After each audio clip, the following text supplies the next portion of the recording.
So, as you'll see by the title, this is a VR to Pedro's Movie Cavern.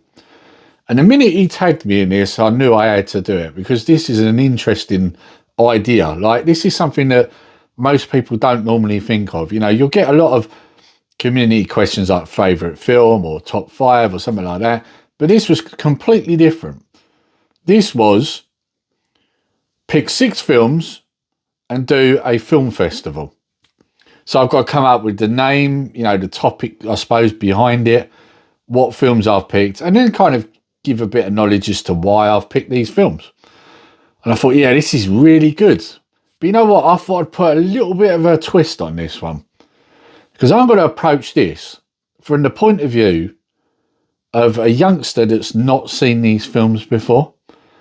This is how I'm going to pitch this. So my festival, which I'm not going to name just yet, but my festival is going to be aimed at the youth of today that probably haven't watched these films. Because one thing I've noticed with my own 2 boys is that kids don't watch films quite so much anymore. And if they do, they're nearly always a Fast and the Furious or a Marvel film. So sometimes you have to try and point out to them, especially when my boys say to me, Dad, a lot of these new films are trash. Sometimes you have to point out to them just how good the films were that we grew up with. Because we, in my opinion, grew up in a golden age of cinema. And I think you'd be hard pressed to disagree with me on that one. So as a result, I thought I would tackle it from that point of view. So what I'm going to do here is I'm going to create a festival that's aimed at the youth of today and for them to see what good films really are and where they started. So the name of my festival is Sly versus Arnie. Let's be honest, why not pick 2 of the biggest film stars of the 80s and 90s and show a mixture of what they were best at so that the kids of today can look back and go, do you know what? Films were a lot better then. They actually had action heroes, movie stars, unlike today. They actually did have some great films.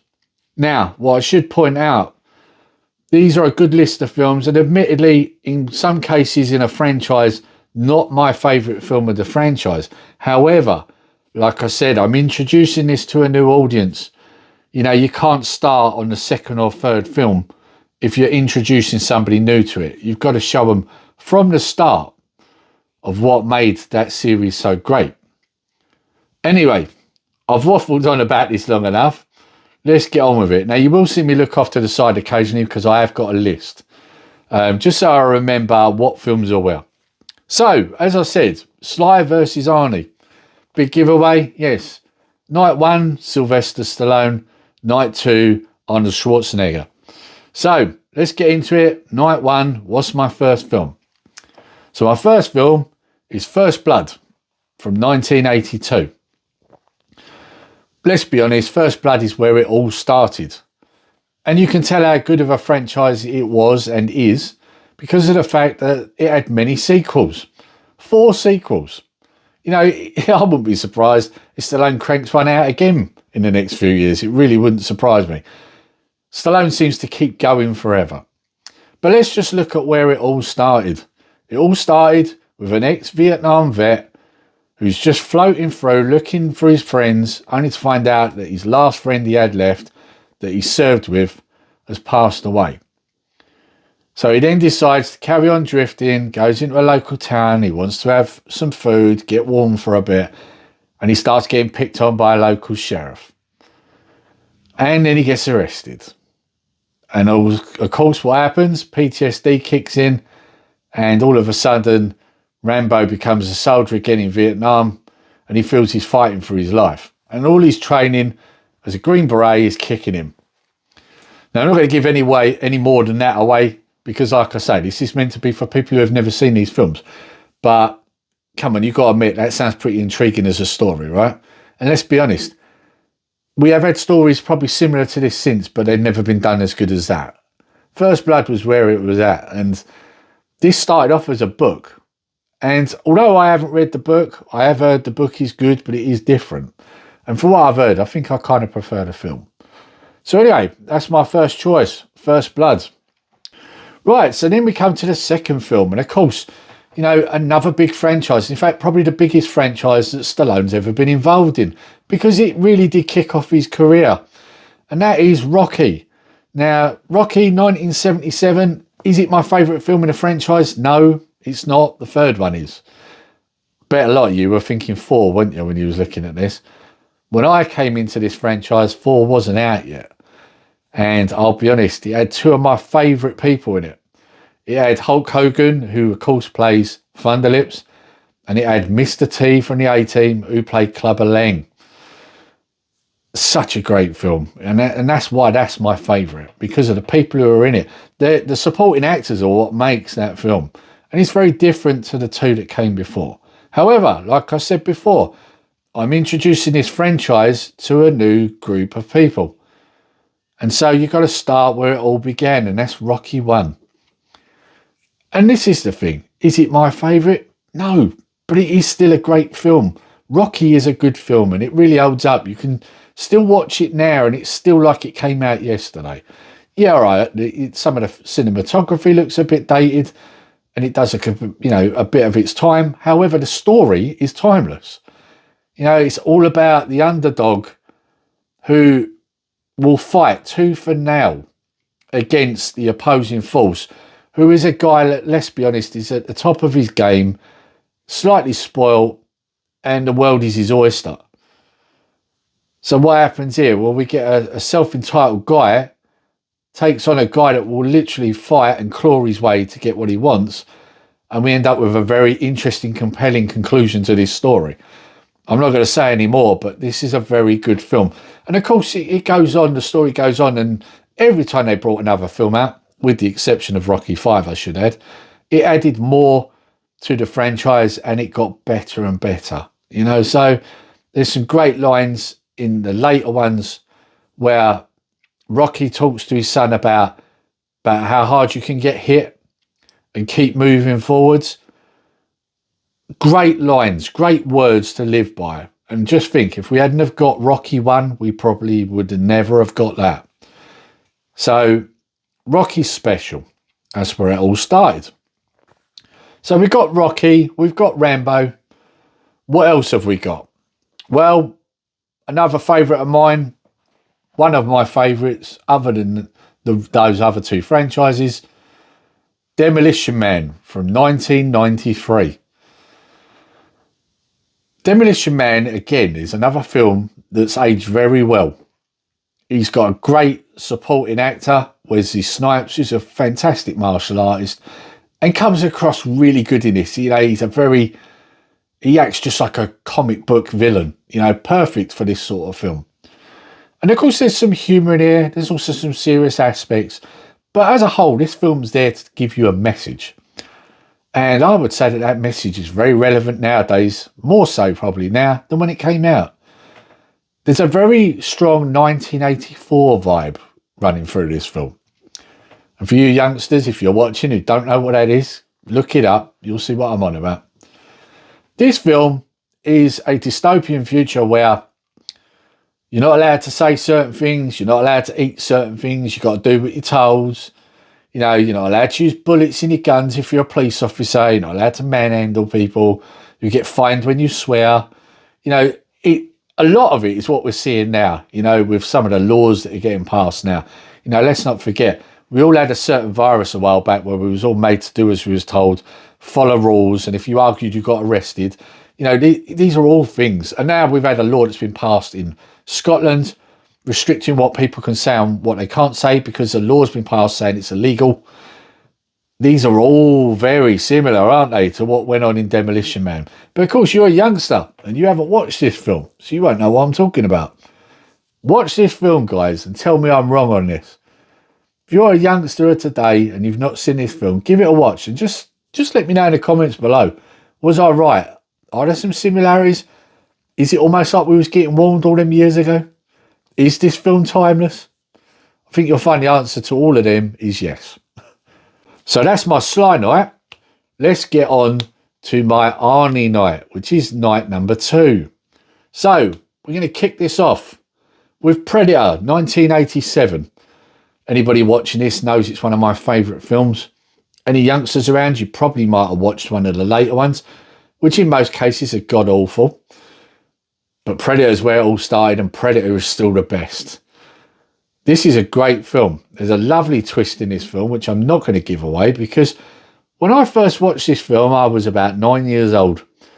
And I remember my mate putting it on, and I remember going, oh, I don't want to watch this, because I thought it was a certain type of film. And I'm not going to give away what I thought it was or what it ends up being, but let's just say the film twists about halfway through, and you suddenly realise this film isn't about what you thought it was, and it becomes really interesting. It's kind of hard to explain, but trust me, it is a very good film. And like I say, you might have watched one of the later ones, so you already know what the Predator is. But it doesn't mean you know how this film starts. So I still don't want to tell you. Watch it, it's great. And this is a good example of how you do one of these films to perfection. The cast is great in it. You've got Jesse Ventura, Bill Duke in it. Bill Duke, of course, had starred in Commando with Schwarzenegger already. And you've got Carl Weathers, of course, another guy that was in my Sly Night, because he plays Apollo Creed in Rocky. So you'll see what I'm saying when I'm talking about this. There's a great group of actors in this. Also, Jesse Ventura, the wrestler. I mean, his role, I would argue he's not a great actor in it, but his role's pretty good. You know, he's a huge guy in that. It's quite interesting what he brings to the table, let's just say. Anyway, that's enough on Predator. Let's move on to the next one. Again, this is another franchise that's still going. For the worst, I might add. The last good one of these was the second one. And I'll be honest, I did want to put the second one in because, let's be honest, the second one is the best. However, the first one is just under that and is, of course, where it all started. You probably worked out what I mean from this, what film I'm talking about.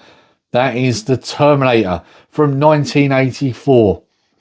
Now, one of the things I like about The Terminator is the fact that this was not long after Schwarzenegger had returned to bodybuilding. So in this film, he's huge.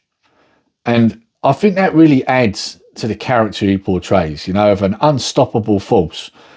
You know, a guy that will literally not relent until he gets what he wants. And what do I mean by that? Well, of course, the Terminator is a cyborg who's been sent back in time to kill the future mum who's about to give birth to the future leader of the Resistance, which, of course, in the future has already beaten Skynet, the evil Cyberdyne cyborg force. So by using a time machine, they've sent back a Terminator to dispose of the mother before she can get pregnant and give birth. However, it's not quite as simple as that. No. The future leader sends back his best friend, his lieutenant, to go back and stop this from happening. But of course, they've been sent back to 1984 and they can't take weapons from the future with them. They've got to make do with what they've got. Well, shotguns are great against humans, but not so great against cybernetic organisms. And so this film goes on pretty much as a battle between the two forces. I'm not going to say any more than that. Like I say, I'm aiming this at a younger audience who wouldn't have seen this film. But believe me, this is a great film. Yes, it looks a little dated in certain places, but a great use of practical like special effects, which I think have aged really well. It is a very good film. Now, I should add, originally, Arnold was not meant to be the main star of this film. In fact, one of the guys that plays a police officer in it, who also played Bishop in Aliens, was originally supposed to be the Terminator. Because originally the Terminator was supposed to be a character that could literally jump out the background at you. You wouldn't even notice him until it was too late. A normal sized guy that would just appear and end you. But somewhere along the line, it was undeniable that Arnie looked like a monster. He's the size of a monster. You can see he's unstoppable. It would be wrong for him not to be the Terminator. Full stop. And I do think that they made the right decision, because we might not have been here talking about this film still now if they had have done that. So, yeah, again, A classic example of a great film, one of Arnie's best. Definitely a film that put him on the map. This is what I recommend to a young audience. You got to check this film out. It's great. This is where it all started. And if you think this is great, wait till you watch Terminator 2. That's all I'm going to say. Anyway, I didn't want to be boring and name the next film in that franchise as my third film. No. I wanted to go for something a little bit different. And I would say this is really when Arnie hit his peak. What film is that? Total Recall, 1990. Very different type of film for Arnie. This film was done by the same guy that did RoboCop. And if you watch this film, you'll see that you can tell that. You really can. This is a film very different to what Arnie had done until this point, because this one involves space and aliens and mutants and set into the future, which, yes, Arnie has done things where he's set in the future, but not normally in this sort of situation where you're going to another planet.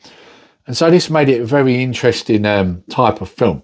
Of course, the funny thing is that the guy that did RoboCop, he likes to use similar actors. And of course, he cast the same actor that played Dick Jones in RoboCop as the bad guy in this. And again, he plays a great bad guy like he did in that film. Now, I don't want to give away too much here because, again, this is for a younger audience who haven't seen this film. But let's just say this is another film where when you watch it, you quickly realise, it quickly becomes apparent the things aren't quite what you think they are. And the film isn't quite going where you think it's going to go. And it turns into a very interesting, dark, because we expect that from that same director, to be honest, very dark sci-fi action. Can we say thriller? I don't know, maybe not a thriller, but it's definitely a sci-fi action film with a dark undertone. It's a good film. And I should add, there was a remake a few years ago. Don't watch it. It's garbage. Not even the same film. All they did really was just slap Total Recall on it to get us old guys to watch it. Don't even pay any mind, guys. It's not the same film. It's really nothing like it. It's set on Earth and it's between two different continents. It's stupid. The original is where it's at. And there's a good use, once again, of practical effects. And I will argue this until the cows come home. CGI ages because it does. There's different generations and over time it ages. Practical effects do not. You know, props and models and miniatures will never age because they just look so realistic in the first place. Don't believe me? Watch this film. Tell me I'm wrong. I dare you. So that's my third film, Total Recall. Now, I like to think that I've got a nice sort of eclection of films for each of my actors here. Something that shows a different range from each of them in each of their films. And also, like I say, without question, these are my favourite films or franchises that these two have done. And I thought, you know, let's be honest, if you're going to show kids what we grew up watching, you really got to do Sly and Arnie, because I think it's undeniable. We all watched them at some point or another, and they were everywhere at the time. Later on, you did have other people join the party, you know, like Bruce Willis, and then you had your martial artists like Van Damme and all that. But let's be honest, during the 80s, late 80s, early 90s, you know, Sly and Arnie, let's be honest, they were the kings of what they did. And so it made sense for me to do this festival from that point of view. Anyway, that's my answer. I hope you've enjoyed that, Pete. I hope it's what you was looking for. I know I've changed it a little bit as to why I've done it this way. But I suppose my next move is I've now got to tag people, haven't I? So, who am I going to tag? So, I'll tell you what I'm going to pick. I'm going to pick Blue Roy Movies. And I'll tell you why, because Blue Roy Movies is only a channel I found recently, and I found him through a community question I put out. And I've enjoyed his channel, watching it ever since. And he's got a great collection of films, and he seems to be into almost everything. So I think his answer would be really interesting. So I'm gonna tag Blue Roy Movies. I'll put his link down in the description. You guys should all check him out as well. Very good channel. And who am I going to pick for my other one? I think for my other one, I'm going to tag Sega Zombie, because I know Sega Zombie likes his films too. And I'd like to see who he picks, you know, who he puts it out to. Because if each one of them puts it out to 2 people, yeah, it'd be interesting to see where that goes. And I know probably what Sega Zombie's probably going to go for here. So, clues in his name, right? So, yeah, let's see. But anyway, they're my 2 people I'm tagging. I'll put their links down in the description. If you're not following them, you certainly should do. Get over there and check them out. And I'm going to end it there, guys. I hope you've enjoyed the video. And until next time, take care, stay safe. Nerdy Geezer out.